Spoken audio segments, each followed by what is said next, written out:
What's up, everybody? Welcome back to the Winner's Circle. I'm Derrick Lavasser. And I'm Cody Calafieri. And I figured I'd say my full name again because it's been a while since you've seen me. So in case you didn't know, that's who we are. What's up? What's up, Cody? I haven't talked to you. Nah, it's like we talk every day. I know. Now it's like we have like a different intro. It's like we haven't done the intro in so long. Now it's like, wait, what are we doing? Right. What are Things we have doing changed, here man. for the show? I feel like I've aged a little bit, you know? I know. Like, no, You know, it's good. I'm a traveling man now, bro. I'm for real. We're cultured. I'm cultured. I've seen some things. I've seen some things now. Kid's got like 3 kids now. It's crazy. What you guys didn't know is a lot of things have been happening. But no, it's coming into it really quick. We were both traveling. I decided to take a trip right when Big Brother premiered. And then right when I got back, Derrick took a trip with his family that he already had planned. It's not stuff that we can change around. And so I know there were a lot of people in the comments like, where's the hit list? When are you and Derrick coming back? If you guys stop doing the show? And no, we haven't. We are now going to be together every Thursday night. We're doing the interviews every Friday, but it was just those first 2 weeks were a little different. And honestly, I think the best thing we could have had was Tiffany covering the live feeds because she's been consistent. She's been on twice a week covering the stuff that we're not covering on the live feeds. And so it's been a great 1-2 punch in my opinion. And so let us know, guys, because we've been seeing a lot of positive feedback. We've been seeing some things going on YouTube, seeing on Twitter. So if you guys you're seeing this stuff and you're liking what you're seeing, repost it, share it.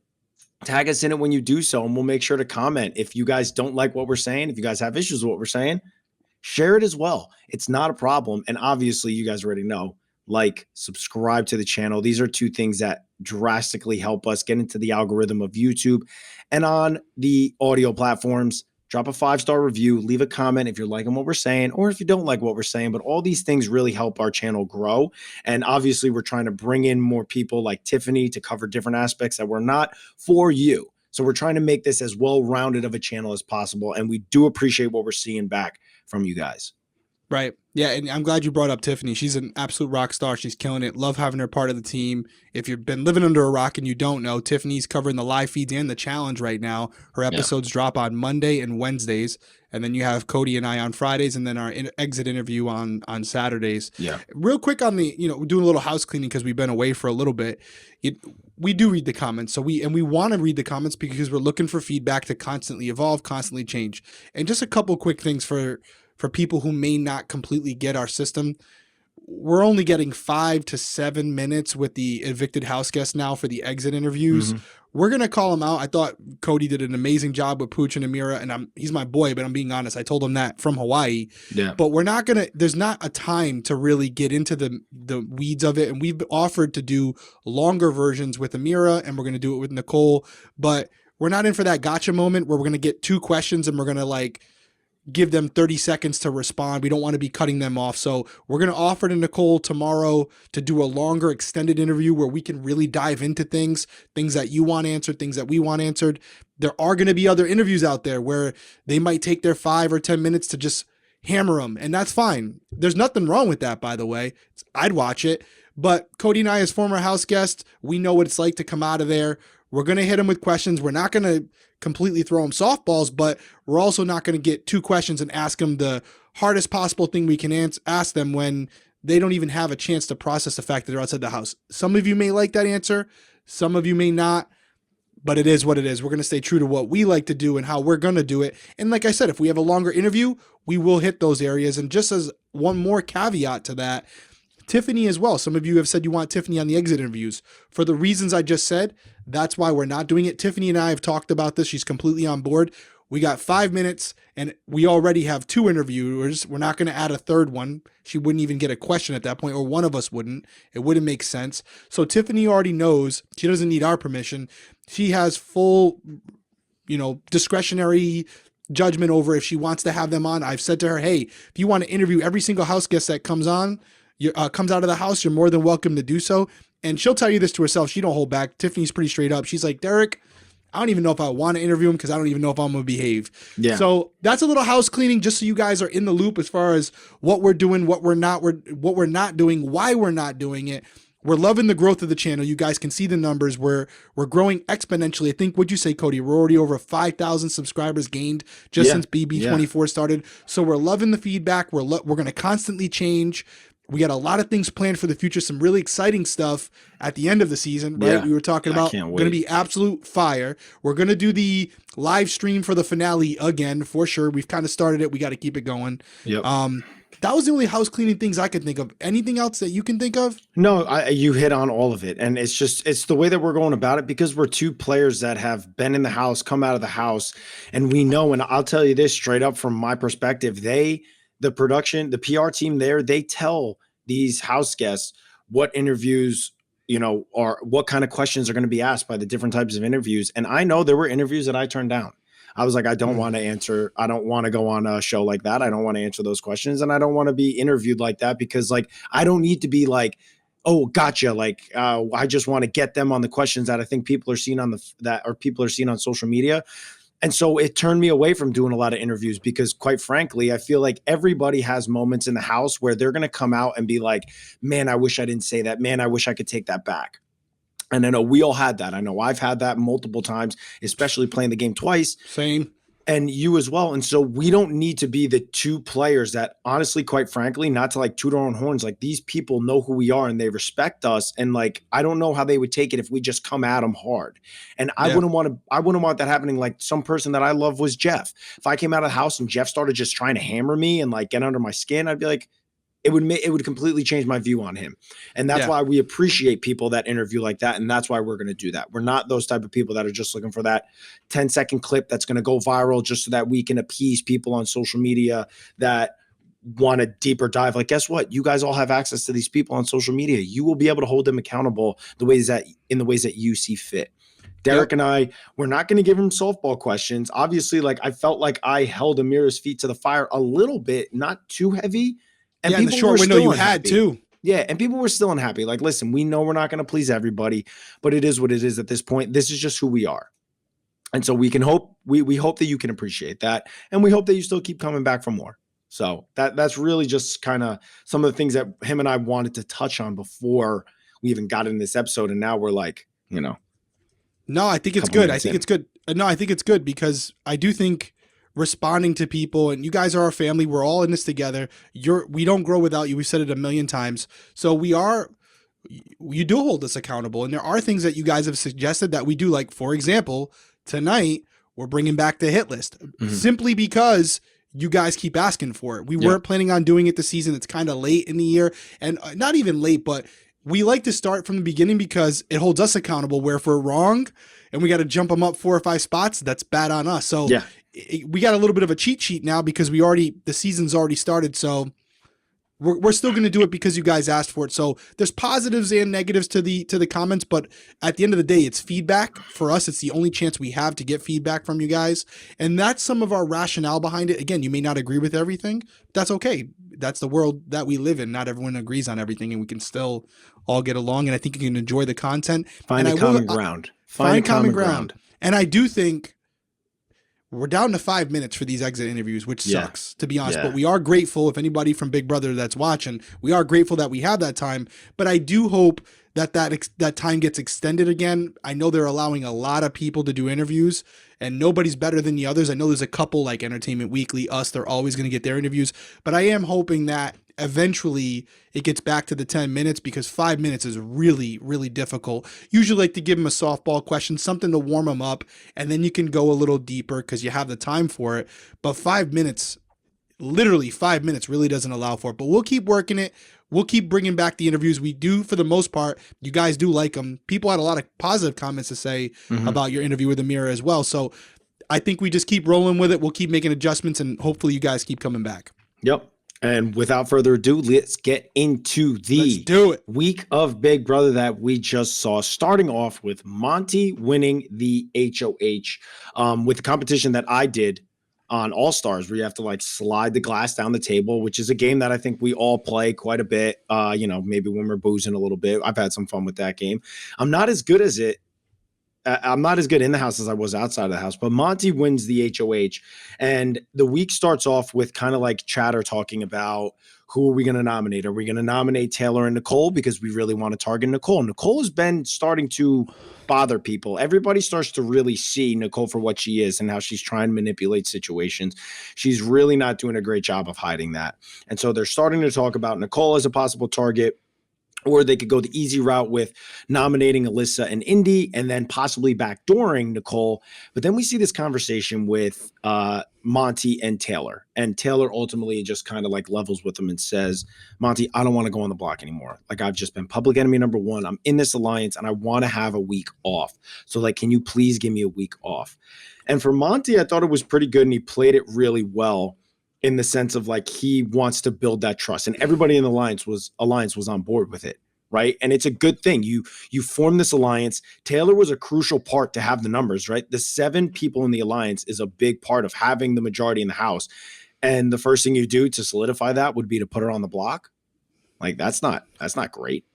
No, but it is a good move for Monty, because Monty, I don't know if he's doing it for this reason, but for me, you always want to bring someone in who feels like they're a free agent. And I feel like Taylor she feels like she has some people that have her back, but I don't think she feels like she has that person yet. I think she's still feeling that out. And so she needs someone to step up and say, hey, I'm going to put my money where my mouth is. I really do have your back. And I'm going to prove that by not putting you on the block like everyone else has. So I feel like initially that's a very good move, because Taylor might look at him and say, you know what? When I'm in HOH, I'm going to return the favor, because nobody's really done that for her yet. Everyone's kind of used her as a pawn. So I thought it was a good move as well. Yeah, they connected a little bit in that conversation. You saw the two of them kind of talking about how the two of them are strong players, and it would be nice to see two people like them at the end of the game. And they've now connected in a way that I think is going to help Taylor feel a little bit solidified. Another thing happened that is, I think, helping Taylor, because like we all talk about it, right? We talked about it when we were on season 16. When you have this big alliance, you want to have a sub alliance, and we saw the pound had formed between Turner, Kyle, Monty, and Joseph. And so now you see Michael, who I think is just a gamer through and through. He's like, you know what? I need that sub-alliance within this big alliance. And you see Michael and Brittany start to pull Taylor in on their side and go, let's do a final 3. They had this conversation in the bathroom. And so I wanted to get your take on those 3 creating a sub-alliance in the main alliance of the leftovers. But I mean, I have my point on it, but I wanted to hear what you had to say about like those 3 joining. Is that a good trio in that group? And do you think those 3 can actually beat out the other 4 that are in the alliance? Because you essentially now have the pound and then that final 3 between Brittany, Michael, and Taylor. Yeah, I mean, it's gonna be tough. I don't know. It's gonna come down to competitions wins, right? Yeah. I mean, what is your thought on it? Like, what do you think? I'm in suspense. I thought they could have had 4 people. Like, wouldn't you want to be a majority within the sub alliance? Like, I was like, you gave yourself a minority in the sub alliance. Why did you do that? And also, it's like Michael is the only one that's winning comps in that group so far. Brittany, I think in the competition that she won, she was partnered up with Michael. So I'm like, what? I don't know if it's because Michael knows, which I totally think this could be, that Michael knows that those other guys are super, super tight. Because I don't know that they're necessarily hiding how close they all are now, because they've already gotten called out. The leftovers got called out this week. Yeah, so it's a done deal. They know. The whole house knows, which lets me know, like, okay, this isn't a great alliance per se, because if you're a great alliance, nobody really knows who's working together. And ultimately, after the vote got blindsided and Amira went home, they were able to kind of formulate, like, okay, who's this alliance? Why are we getting blindsided? Why are we on the other side of the vote? Which is what they did this week, which was smart, but it's like, I think they already smelled the blood in the water, but can they even do anything about it is the actual question, which I don't think they can. No, but I agree with you about the majority. To go back 16, and we do a lot because it's our point of reference. We had the bomb squad, which was 8 members, right? But then we had the detonators within the bomb squad, which was 5 members. So again, majority. And then within the detonators, it was a little weaker, but we had LTA for a little bit there. So that was 3 out of the 5 members of the detonators. And then finally we had the hitmen. So we had these layers, but each layer we were always in the majority, where as long as we were loyal to each other, we could control the vote.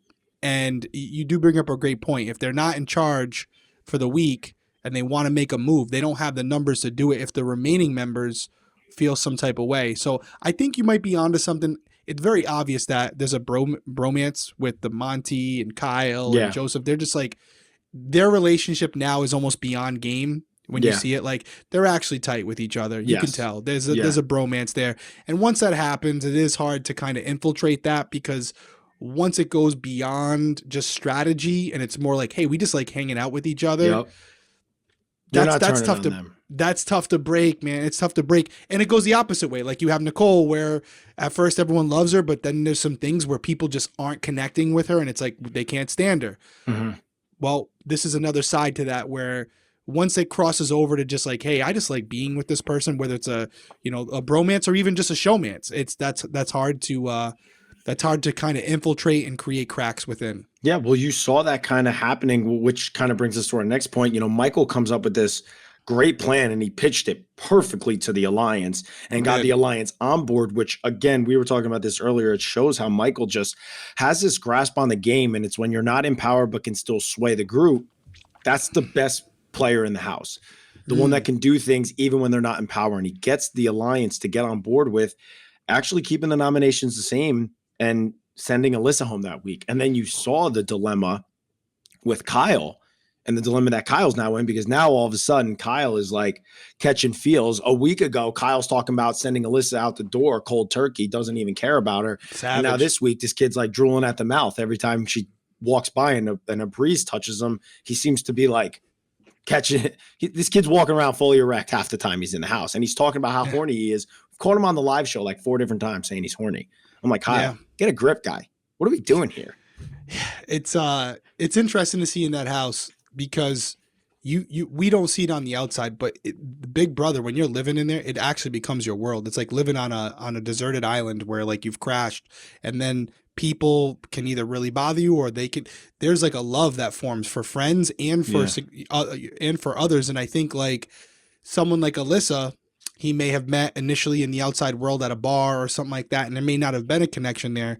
But when you're in the house with someone for so long and there's not many people to choose from, and that's not a knock on Alyssa at all. It goes both ways.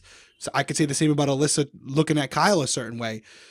I think I think they always thought each other were attractive, but would they connect in the outside world? Maybe not. They seem a little bit different as far as their beliefs and all that stuff. But yeah, now it went from a week ago where he's like, I could take her or leave it, to now he's like, she's the hottest girl on the planet. I can't. I love her. Yeah, right. I was like, dude, what a 360. But you know what I think it was too? I think Joseph like kind of scared him a little bit. He like said to him one of the times, I saw it on the feeds, I didn't show it, but like Joseph turns to him and goes, you can't be thinking with your and he was like, oh man, he was like, I just want the alliance to know that I'm fully all in with the alliance. I don't care about her. And I think it was a lot of that was kind of clouding his judgment. And then once he was like, okay, wow, I actually like hanging around with this girl, like whatever it is, what it is. That's when I think he like steered over towards her. And I was like, he's got to be careful. He's got to be careful. Right now he's okay, but if they continue down this path, we saw a little bit on the episode tonight where they made a segment, and I know it's all fun and games right now. You got Joseph with the blinds and stuff. Trust me, it's for $500,000. If there's a point where the numbers are dwindling, if I'm Joseph or someone else who's trying to win the $500,000, I'm bringing up the fact that Alyssa and Kyle are always voting together. Mm-hmm. That's as strong as of an alliance that you can have. If it's outside, this is the same thing as the bromance. A showmance is equal. They're going to always vote together. So it's something where I know he was concerned about it, but the jig's up. Everyone knows that they're kind of in a thing now. And so whether he likes it or not, they are paired together. He may be forced to sooner than later make a choice, because if the leftovers are smart, she's not in the leftovers. So the first thing they need to do is bring Kyle back in, reel him back in by making him show his loyalty by sending her packing as soon as possible. Yeah. I got to be honest with you. I think what he's trying to do is carry her to jury. Because if I'm being honest with you, bro, like, does Kyle come across? I know Kyle's there and I know he's gaming, but does he come across as a person where you're like, he's winning this game? No. And I think he feels the same way about himself, to be 100% honest. I think he's there having a good time. He's enjoying it. He likes that he's in this alliance. He loves the game. But, like, do you think Kyle watched Big Brother before this? I don't know. I don't know. Shout out to Kyle, because I sent you the thing. We didn't put it up, but there was a clip that you guys sent us, and thank you for that. Yeah. And it's surreal to see this because people have talked about us on the feeds before, but not necessarily about the winner's circle. And he was talking to Monty, and he's like, "Hey, have you seen the winner's circle with Cody and Derrick?" So to just kind of go back at you, Code, he did do a little research before he got in the house. Yeah, that's a really good point. That's a really good point. Wait a minute. I might have to take my words and swallow them right there. He said he knew exactly that we were researching, and he knew our thing about, which didn't make the show, by the way. He knew about you and I always playing pool. That's the only time we would talk. So he could have watched an episode of this and found that out, but he might have done a little bit more research. Now, that all being the case, could he also be there for a good summer while also knowing the game? Yeah, I think that's very possible. Hey, man. When I went on Big Brother the first time, I was there for I wanted to have a good time too. And I wanted to play the game. Maybe I wanted to play the game a little more than he did because I knew I did not care. Like, you could say whatever you want about, I knew I didn't want to have a showmance, but now I'm in this showmance. It's like when I went on that first time, I was like, I don't care. I am not getting into showmance no matter what. And so, I mean, kudos to Kyle for doing the research, and shout out to Kyle for mentioning us on the live feeds. We do appreciate that. And so, now we get to the veto. The veto gets played, and Kyle and Daniel win the power veto. And one of the weirdest veto comps that I had ever seen. It was bizarre to watch. They're trying to make it this psychedelic competition, and then they were obviously recording stuff in the DR, which none of them are, were really great at that. It just kind of threw me off and dragged on. But then now the whole conversation comes up of, okay, Monty has to have the conversation with Daniel and Nicole. He wants to make sure that they know, okay, don't use the veto, Daniel. We already talked to Kyle. We're going to get Kyle on board. He tried. And I mean, if I had to hear, which I don't have to anymore, had to hear Nicole one more time say that she was a detective and that she knows how to read people and catch people in their lies. I was like, Nicole, my goodness. Thankfully you went to be a chef, because she was off. She was so off on that whole thing. And then Daniel, guy's a weenie. Yeah, no, I feel like I have to address, I'm not going to spend an hour on it, but all I'll say is this, just like any other job, because you and I were talking about it. Yeah. Just like any other job, there's no knock on Nicole. I don't know her career as a police officer, what she did, what she didn't do. I saw tonight on the episode, she said she was a detective for 2 years. I only did 13 years, so I'm not going to sit here and say I'm a salty veteran with 40 years on the job either. But it's one of those things where, just like any job, whether you're a basketball player, whether you're a chef, whether you're a lawyer, just because you're a lawyer doesn't mean you're a great lawyer. It doesn't mean you're a bad lawyer. But all lawyers will tell you that within their firm, there are lawyers that you would prefer to have representing you over others because they've all done different things. And it's not necessarily saying they're bad or good. It also could be experience. So, for example, she was saying she was a detective tonight. We were a smaller department, but we had detectives who were juvenile detectives. So basically all they did was handle juvenile cases and essentially go to court and deal with the juvenile hearing board. And they weren't doing undercover work. They weren't doing interrogations. So I think the term detective can mean a lot of things. Now, that being said, she could come out tomorrow and tell us that she was undercover narcotics for 2 years. Yeah. I don't think that's going to be the case. Yeah. I don't think that's going to be the case. But hey, listen, positive note, I don't want to hear anybody saying anymore that because I played it was cheating because I was a detective, right? And also, we talked about this earlier.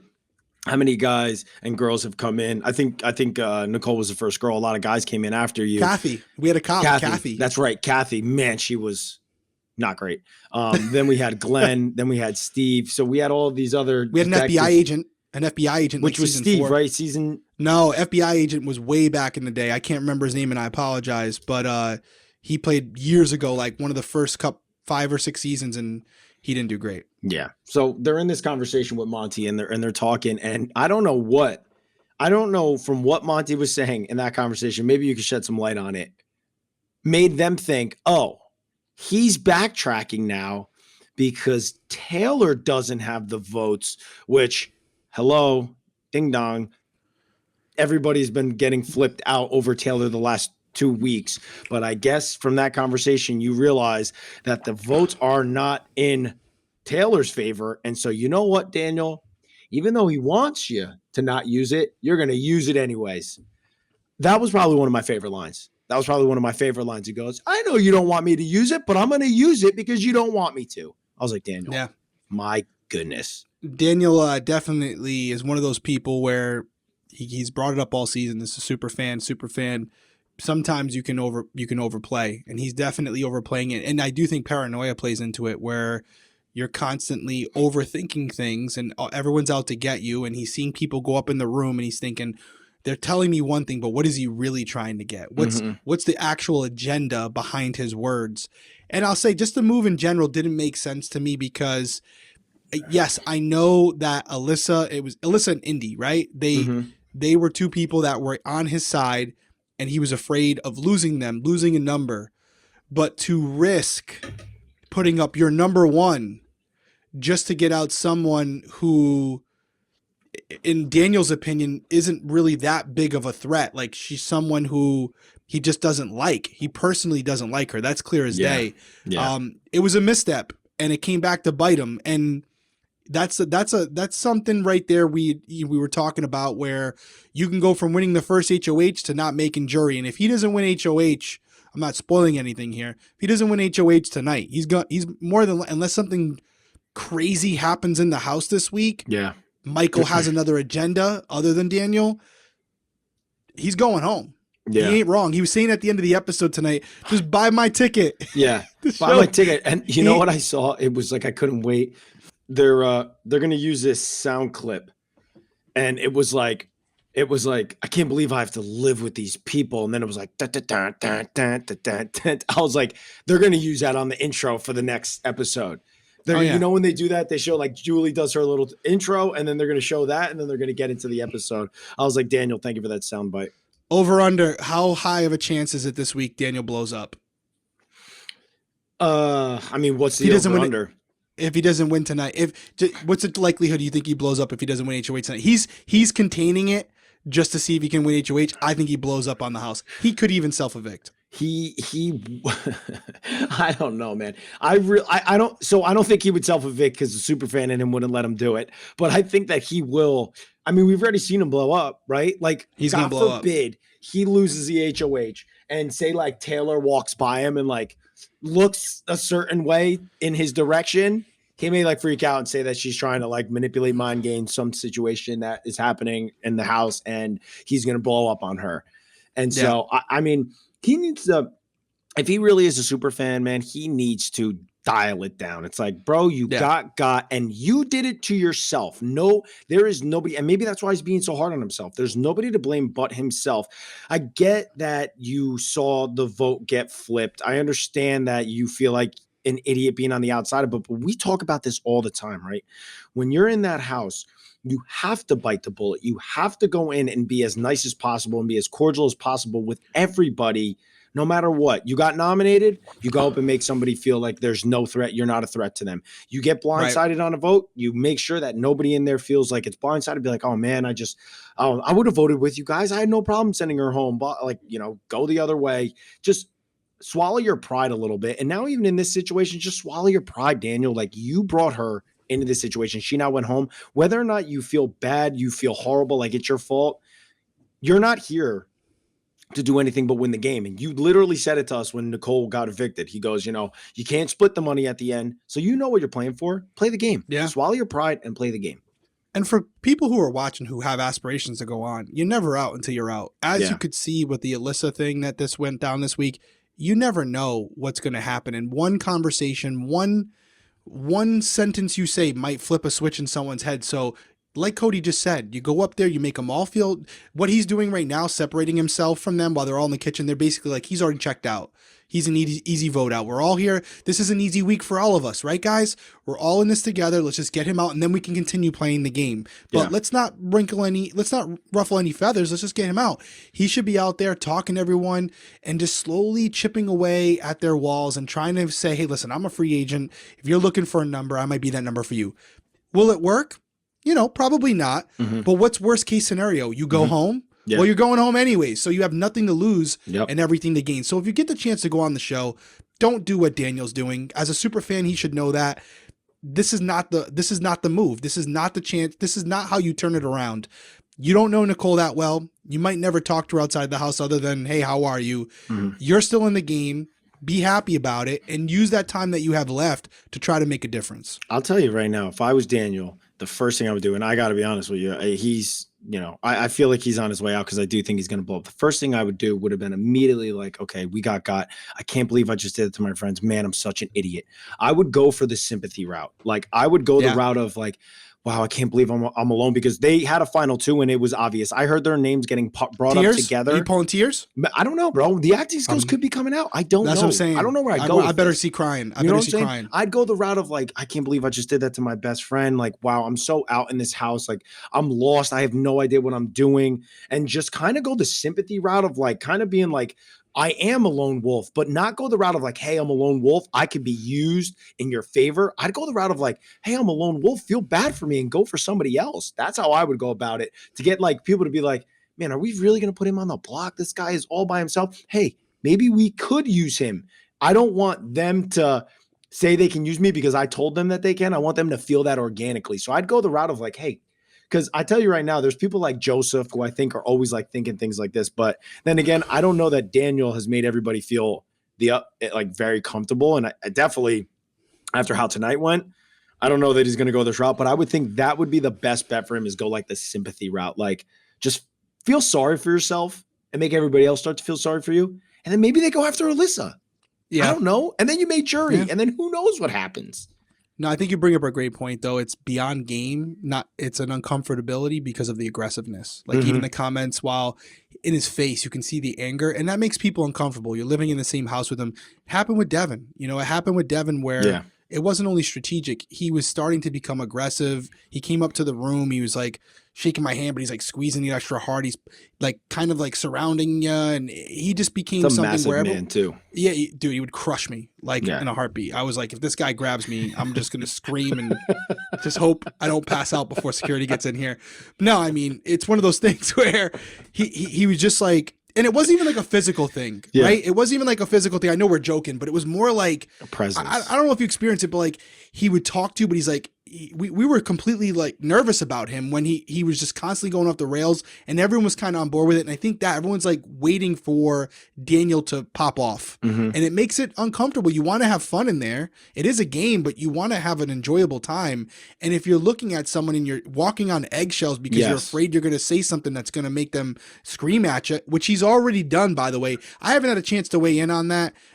I hope we get a longer interview with Daniel. I'm going to say to him, it wasn't cool what he did. I didn't like that. Talking to Taylor like that, unacceptable in all terms. I know you and I spoke about it off record. We both agree, completely unacceptable. That's not the way you talk to a female. That wasn't his battle to fight. I don't know what he was doing. Not cool at all. If it was an outside world, I think things go a little different with some of the people that were in there. Amira kind of hinted to that when you called her out on it. She was apologetic and said it was wrong, but she also said, we're playing a game. Some of you may not agree with that. We can relate to that. Yeah. There were things that we saw in the house that would have been handled differently outside, but when you're there to change your family's lives, you do think twice about things. So, and it's something that's a great point. And it's something that people on the outside will never understand until they play the game. So they should just like, I'm not asking for you to give people like the craziest slack in the world, but just give them some slack. Because they don't understand what you just said and what you just described. They don't get that. Where you're like, oh, I should say something, but wait a minute, I don't want to. I really want to win the money, right? If he put his hands on someone or something like that, then you interject and you do what you got to do. But words, you can work that out. But I know for me, there were things where it's like, I want to say something right now. We didn't have anything like that, but imagine you go home, you say, hey, Daniel. Shouldn't say that, and you get in a big blowout with them, and it makes people in the house uncomfortable with you now as well. And you end up going home. Well, you just left your family for 2 months, whatever it is, and you spoke up where you could have spoke up after the show and did something very similar. And, for the money. So for some people, it may be worth it. I'll speak for myself. As long as it's nothing physical where I feel like someone's physically in danger and they can't escape the situation, then, you just stand there, you make sure it doesn't get too heavy, and you deal with it later, or you let interviewers Yeah. go after him afterwards. I felt like somebody could have said to him, like, maybe like, I don't know, one of the guys or some, or one of the girls, I don't really care. Like Chill. said to him, be like, not even in that moment, right? Go grab you afterwards. You do that to somebody in the house. I could see you doing this exact thing. Grab the person that you just go, hey, dude, I'm just looking out for you. I know she may make you feel some type of way, and she probably bothered you a lot right there, but you got up and you screamed at her and like kind of were stepping towards her. I'm telling you right now, take yourself outside of the house. You think that's going to be a good look? You think people are going to love that? And maybe you'll get him to like kind of snap out of that mode of like, oh, now I'm just going to go in on Taylor and everything about her just bothers me and all this stuff, and be like, okay, yeah, maybe I should be taking a step back. You know, not making it threatening, not doing this whole ordeal in front of the house. And if that causes you to go home, I think if that starts to spread around the house, nobody's going to feel uncomfortable with it because you didn't make anybody else feel uncomfortable. Mm-hmm. So that's how I think that should be handled in Big Brother, which is where, you know, it's tough, but not everybody's perfect. So Nope. So there was one other thing I want to talk about before we get to the hit list. And it was this plan for Joseph that he came up with. They're sitting outside. They're talking about how the previous week there was this blind side, and the blind side just really shook the house up, and it put people in bad situations like Kyle and other relationships that people had that were outside of the leftovers. And so they didn't want to do this blind side vote where people vote one way thinking that Taylor's going home and the other blindsided when Taylor doesn't go home. And I thought this was a brilliant plan. It made me just realize, and I've been like on Joe, I don't know why I described it that way. I've been like really liking how he's been playing. Hey, though. I've been liking how he's been playing the game much more every single week. Week by week, he does something where I'm just like, this guy is gaming. He's gaming constantly. And this was brilliant to be like, let's not make it be a blindside. We have to come up with a way. So when any opportunity that you see fit, let's try to get after it. And I thought it was a brilliant play by him. And it opened the door for Monty having a conversation with Nicole and dropping something to Jasmine, who is obvious. I mean, I don't know. Jasmine is just all over the place anyway. But it allowed that door to be open. And then you saw it in the vote tonight. It was a 9-1 vote instead of what would have been maybe like a 6-4 or maybe like, you know, something along those lines. And so I thought it was a brilliant plan by Joseph. And he's just he was somebody where the first week started, it seemed to be like the game revolved around Taylor. And now there's like the Taylor drama, but the drama is slowly starting to like subside because the leftovers are now actually playing the game, which I love. And for everybody that's out here, like kind of dogging this cast, I'm like, there's gamers in here. Yeah, I don't know what they're talking about. There's gamers in here. This season's got some.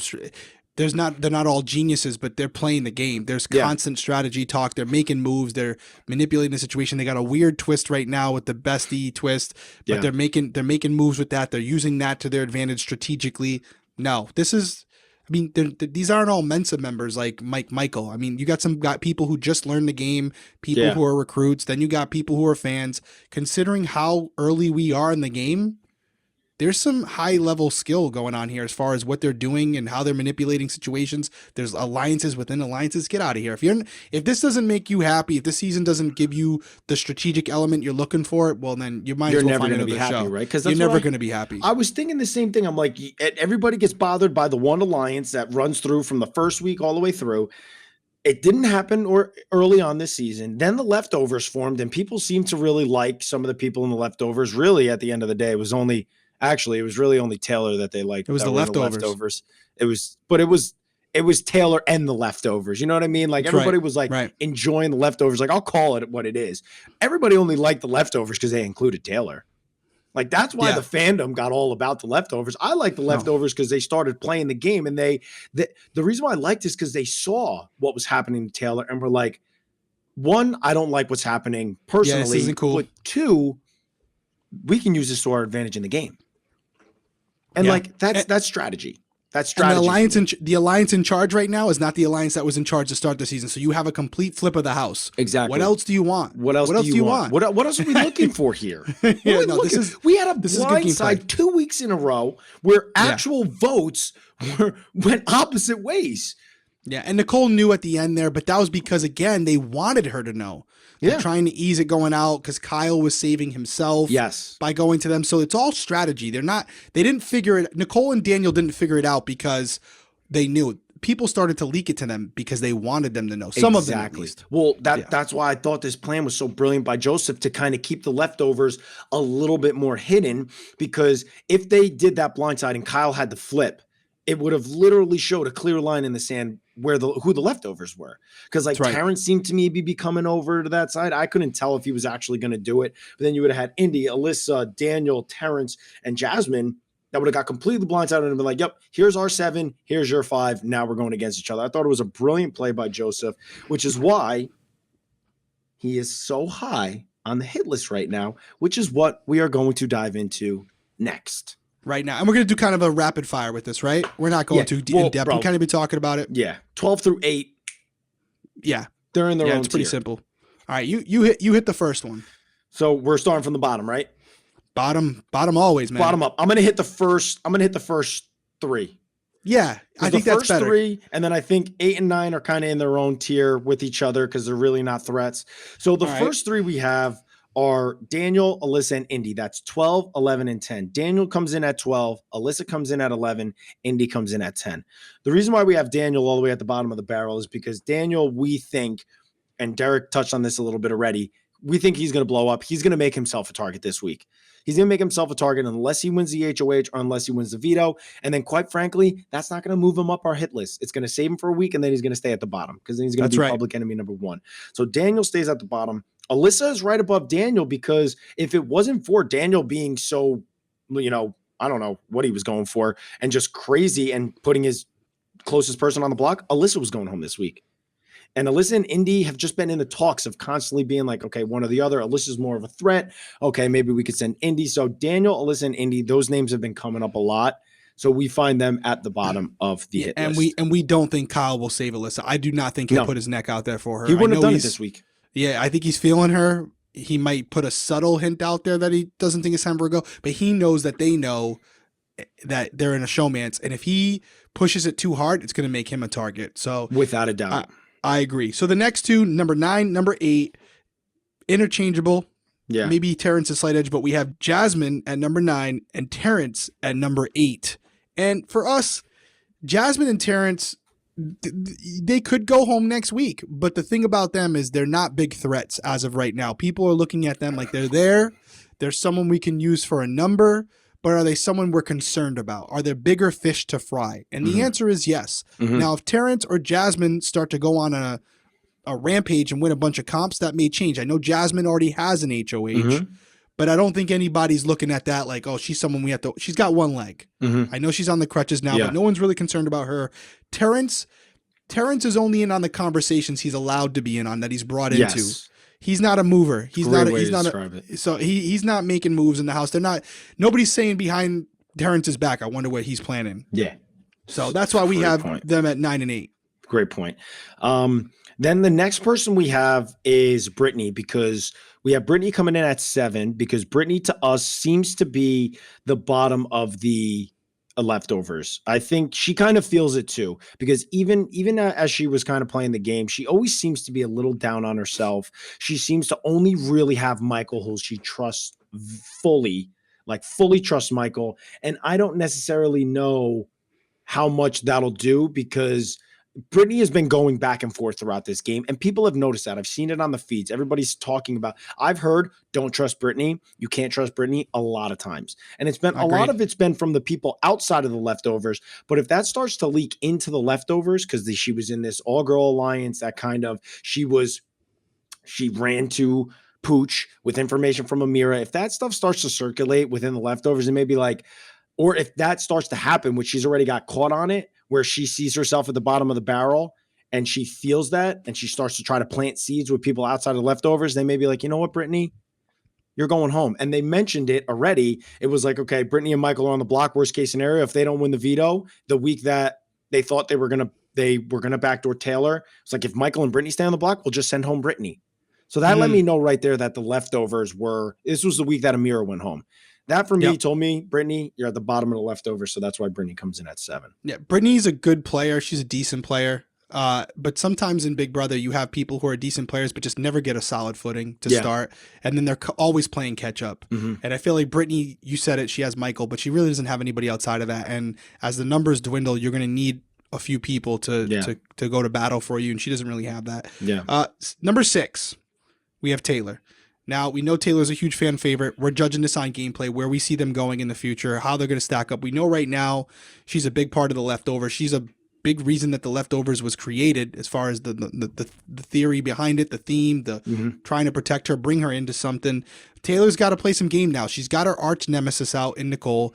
She had her moment tonight where that's going to be played for years, where she called Nicole out on national TV. Yep. She's going to get the second half of, that alliance out with Daniel next week.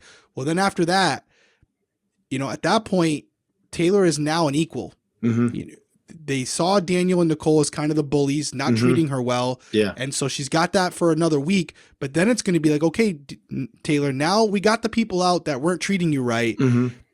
Now we got to start playing Big Brother. Yeah. And I do think she's talking to everyone, and she's a great person, and that personality, that character will get you to a certain level, but she needs some strong alliances. And I don't know if you could tell me if I'm missing it, but Taylor doesn't really have that number one. Maybe Monty, but is Monty completely loyal to her, or is it going to be? I don't know. I think Monty is connecting with her now. And it's like they had deeper conversations. Like they had the conversation about colorism, Taylor and Monty, and they talked about that. And I think that made Monty, start to get himself to not have this negative view on her. Then all of a sudden, all the lies that were kind of started in the beginning of the season, it started to come to fruition that that's not true. So, and then Monty straight up was having a conversation with Taylor saying like, imagine seeing two strong people at the end like us. That could be something that's amazing. So I don't know if that's something that's going to be where that's the route that he goes and he's going to the end with her, or he's going to stick to the pound. I find Monty much, much closer to Joseph and Turner. I think he's much closer with those two than he is with Taylor. So that's why we brought Taylor in at 6. We need to see Taylor start doing more things in a game sense than just being brought in as the number in the leftovers and then just giving us the majority. Because if that's the case, Yeah, she keeps saying in the DR, I have people, my people, they're protecting me, I'm going to protect them. Start protecting them. Do something. Win an HOH. Do something like that. Make some moves. Better your position in the house. Yeah. I think it'd be great. So, because at the end of the day, you only can rely on one person, and that's yourself. Yeah. So, Taylor has the potential. She's right in the middle of the pack. Not a bad spot to be at this point in the game. Yeah. But if we want to see her at the top of the hit list, we got to see the potential for her to go on a streak and get herself to the end if need be. Yeah. So, the next one we have is number 5, and that is Kyle. Kyle comes in at number 5. Kyle's just, he's in a good spot. He started the leftovers. The only thing that makes me not love Kyle's positioning is that he's nonstop mentioned, I'm loyal to the leftovers over Alyssa. Trust me, let's get her out. Let's send her home. Then he was kind of teetering on that today. And we say it all the time.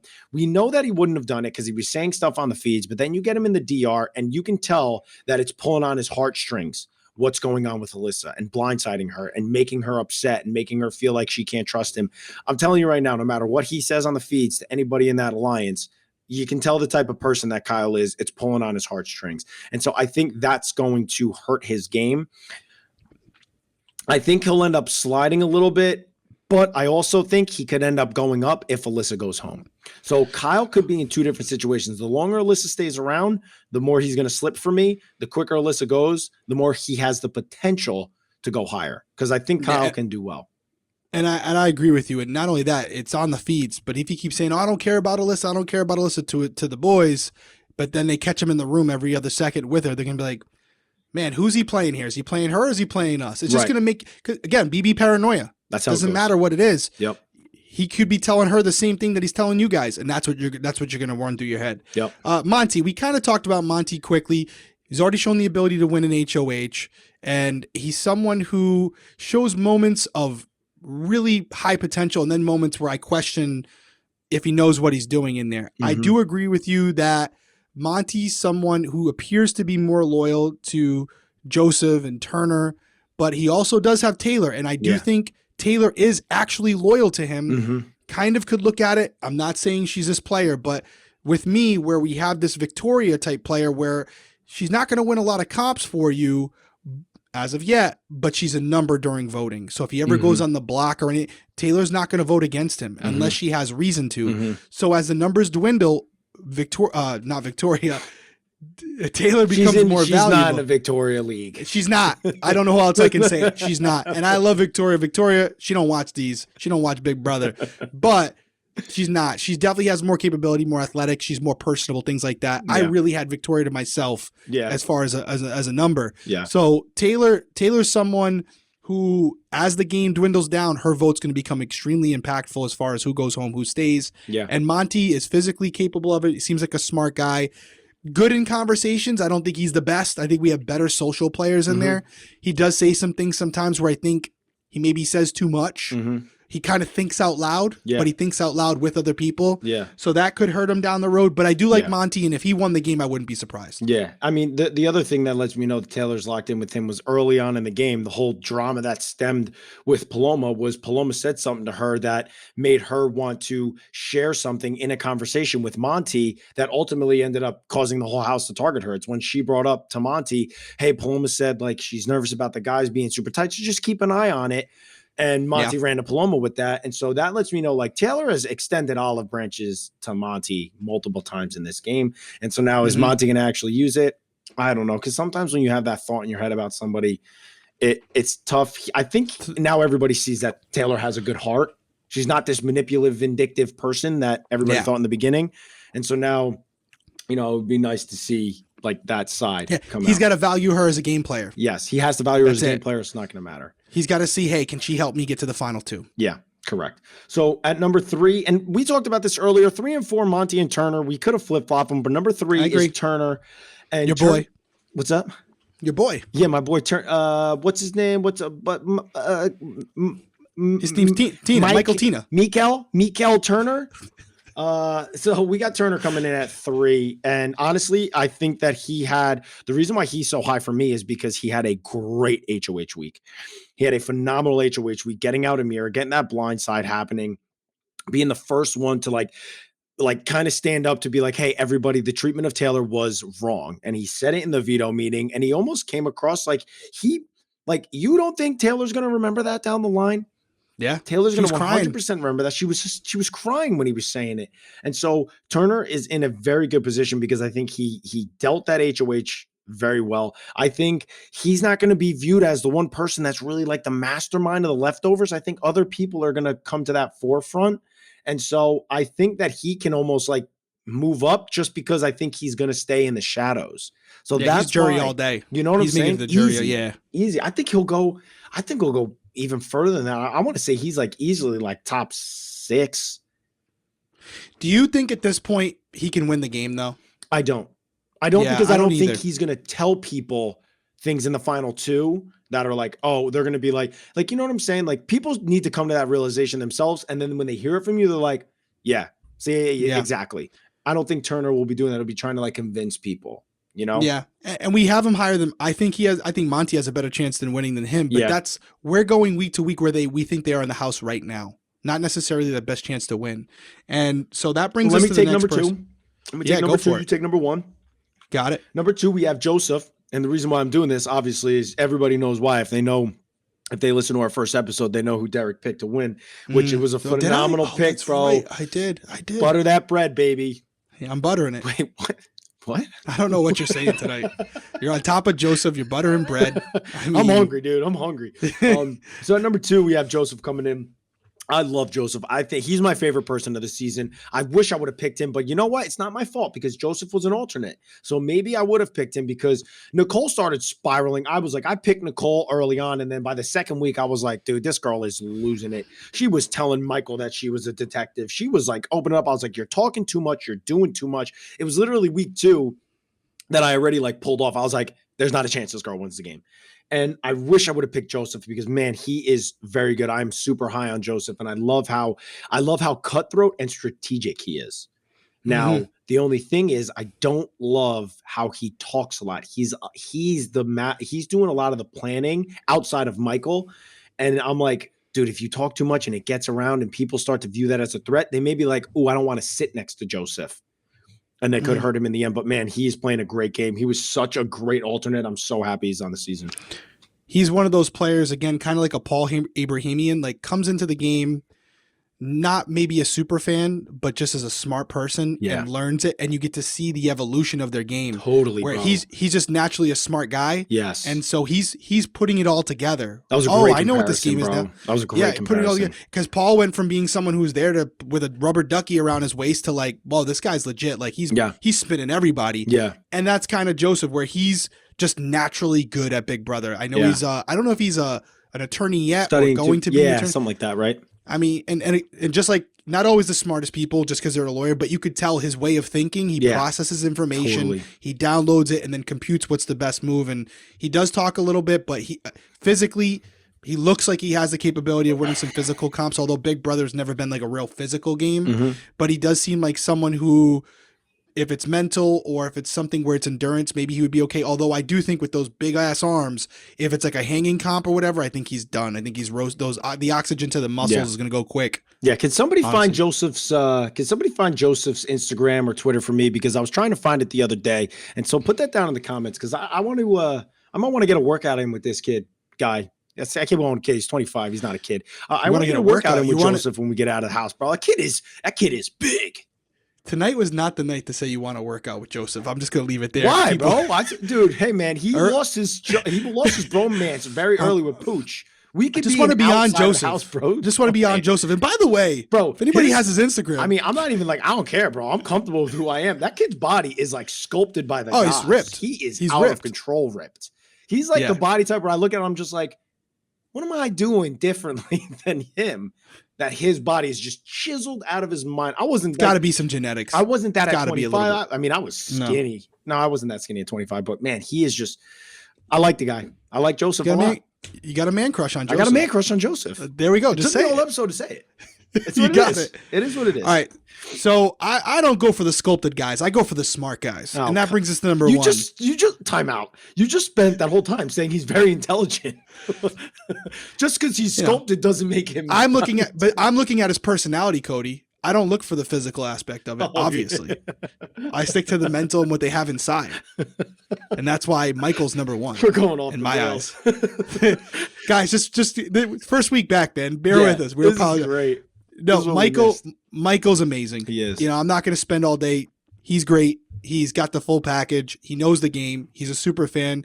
He has that house where he reads people well. Yes. He knows how to manipulate them. He is an attorney. He's a great speaker. He understands the game, good at competitions. And that would be the only knock I have on him right now is the fact that he's won a few comps. Although, again, Cody and I talked before we record. Cody said it right out. People really ain't looking at him yet as a competition threat.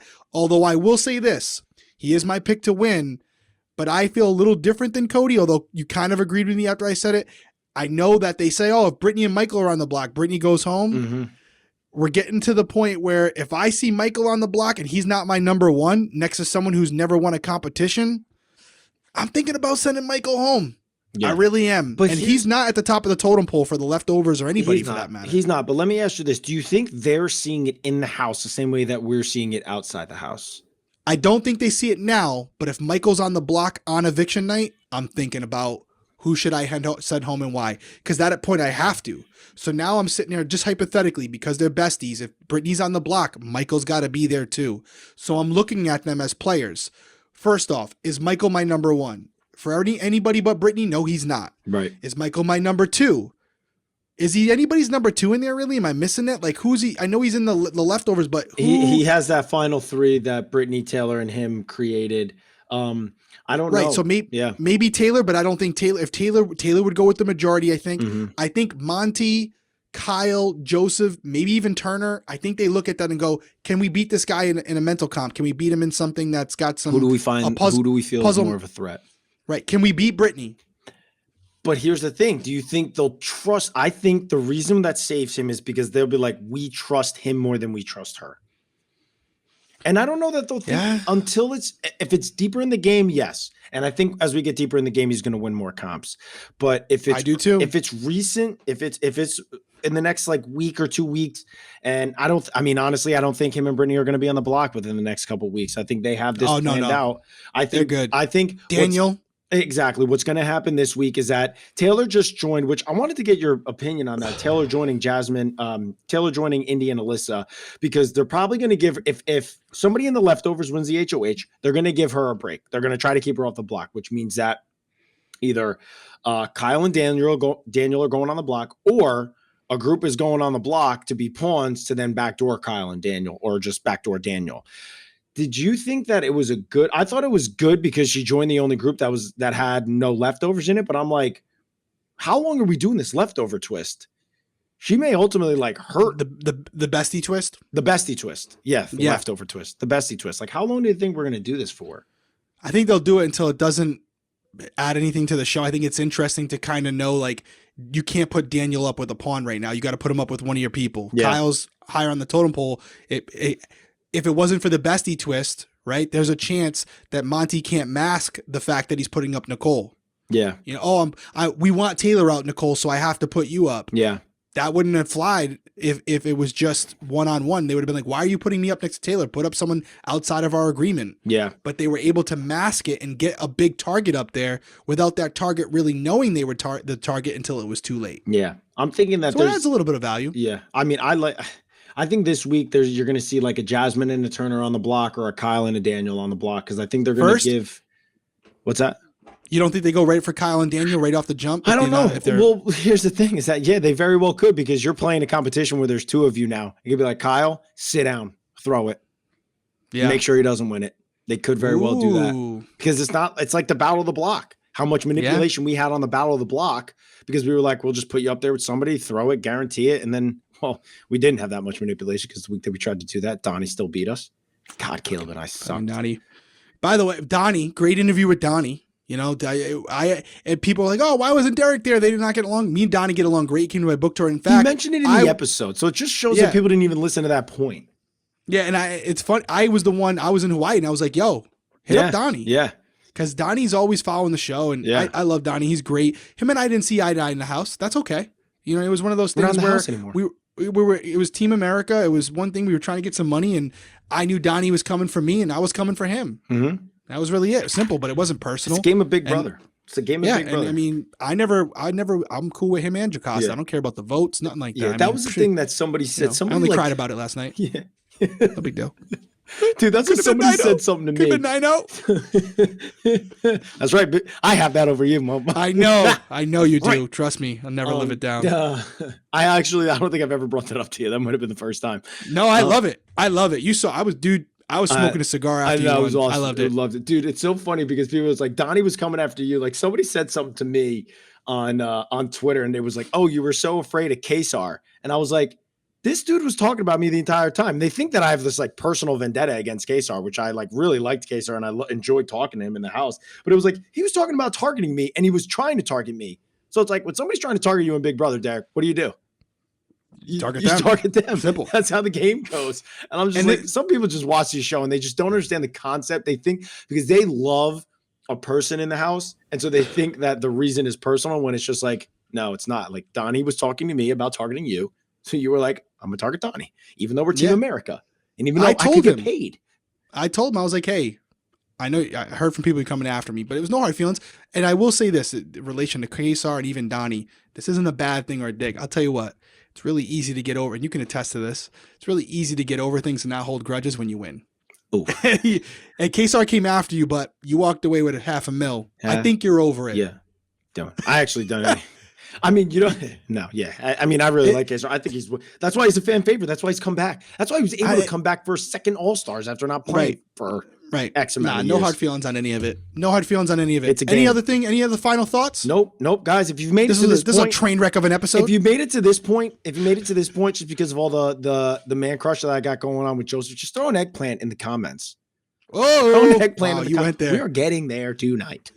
I've been drinking apple juice. And throw a brain up there for me, because it's all about the brain. It's all about the personality. And by the way, we're going to throw it up right now. It's a little different how we're going to do it, because we didn't have it up during the episode.